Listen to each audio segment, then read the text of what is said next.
One, Garrett. This is from Thursday. Top 5 ways I would fix the college football playoff. Number 5. Number 5, we'll just get into it. We can eschew the graphics if you don't have them. Okay. Number 5. Yeah, get rid of this. Just get rid of this. We don't need it because it's not the right one. No automatic qualifiers. I would not do automatic qualifiers. I don't like the idea of it. Now, look, after hearing John Wilner yesterday and seeing how this is the best way that the other leagues can get to automatic qualifiers in, I'm maybe moved on this, but as we move down the line, I believe I have a solution to fight it, but I don't like the idea of automatic qualifiers outside of what is number 4, and we can talk about these together, which is the conference champs are in. So the top 5 conference champs, the 4, and then what they were going to do with the best group of 5, those 5 are in. Those are your only automatic qualifiers. But after that, there's no guaranteed number of automatic qualifiers. You just have your conference champion, and everybody else is at large. Yeah, I mean, I just hate that this is all still so subjective, you know, like just every other sport's figured it out, but I get that it's unique. There's so many teams, and you can't have a 64, 68 team tournament for football, but Mike Leach wanted it, and rest in peace to the Pirate. So, yeah, I mean, I'm not real keen on the automatic qualifiers being handed out like candy, so if that means that like 6 SEC teams get in because the committee's just bowled over by their existence, then so be it, I guess, and we can cross that bridge when we get there. But, yeah, I think that just laying it out and already giving conferences an automatic built-in advantage, I don't know. I don't really love that idea either. So they're going to get, like, those two are going to get, they've got all the best teams. Like, they've bought all and brought in all the best teams. So they're going to have their fair share. And the only thing I like about the automatic qualifiers, I just wonder, you know, if you are going to see a squeeze on the Big 12 or the ACC. I don't think so much with the ACC right now because they have enough brands that people still pay attention to. But with the Big 12, I don't know how much respect that second team's going to get. And people will shake their heads in agreement as though that's just an automatic foregone conclusion that they don't deserve respect. And that's bolt-ish, in my opinion. So long as the committee keeps an open mind, I'm all for no AQs outside of the conference champs, but something's got to matter. So conference champs as AQs, I think, is a good idea. Yeah, all right. So those two are together. Now we're already at number 3. Look, we're just flying through today. Number 3, BCS ranking. There we go. Garrett found him. And BCS rankings determine the teams. So the BCS, we didn't like the BCS because it only gave us 2 teams and it was all about lobbying and these votes. But Whoa. Lobbying? Yeah, because you had to lobby to get votes because those polls were weighted more than the other. Wasn't that computer driven? Well, it was computer driven, but you had to lobby based on the polls. You know, based on the polls. You're right. So it still was a human element. But yeah, so you have human element and human, but we don't have this committee in the room. Like, we just put all the data in and we have polls. You can certainly have polls, but there's so much data available now. And look, it's what happens with the NCAA tournament. Let's get some of that stuff going as well with that. And then you have that. And then we don't have to listen to a poor spokesman go out there and go, well, we felt da-da-da, you know, and all this. And we just have the robot do it. And then the spokesman say, well, here's all the factors in the robot doing it, and this is what the robot said, and then you show them the numbers, and then we move on with our lives. Well, we think Tennessee had a great case for that final spot, and then we discovered they like Neapolitan ice cream, and so we had to turn our I mean, just whatever thing they want to make up was really the fun of these playoff shows, isn't it? I mean, I say was. I wish it was, as in the distant past, and we didn't have to watch those anymore.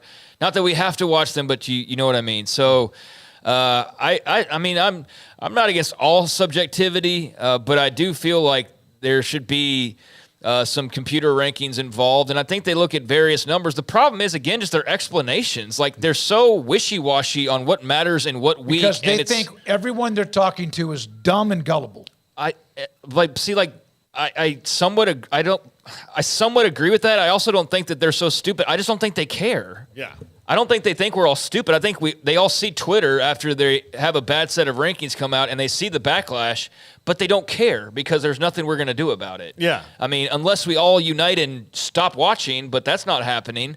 So, yeah, I'd be all for more non-human input. I don't want it to take over it entirely, but there does need to be a proper mix of it for sure. Yeah, absolutely. Number 2, home sites until the championship game.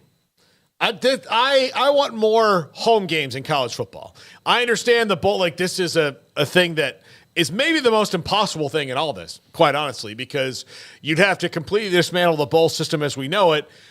And I just think that the potential, especially when you get to 14 and 16, and then you're only going to do one round at home, and then you're going to go into the bowls, and you're going to have, in the second round, you could have Michigan playing Florida in California in the Rose Bowl, if that's how it shook out. And to me, that's just not a good idea.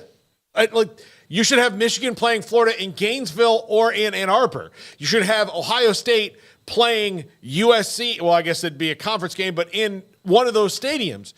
Bring it back to bring as many things to the college campus as you can and highlight the college games. Sure would allow, I think, more fans, whether they have 100 million of them or not, to be able to get to some of the playoff games or afford it. Well, and look, especially when you have, say on the off chance, and this is another thing. Look, say on the off chance that the group of 5 team that Tulane gets into the second round, and now Tulane fans have to go all the way, across to some bowl game, in California, or they've got to go wherever it is, and then you've got like no real atmosphere of these two. It's just not a full stadium, and it's weird, and they know that it's not the last game. It's like a bowl game. There's no finality to it because they're, I just think having it at the home sites will be better, and it's going to have to take some, large, big boy pants to tell these bowl games that, listen, we have to figure out something for you guys to do, whether we move it to the front of the year or something like that, and that's the bowl game, but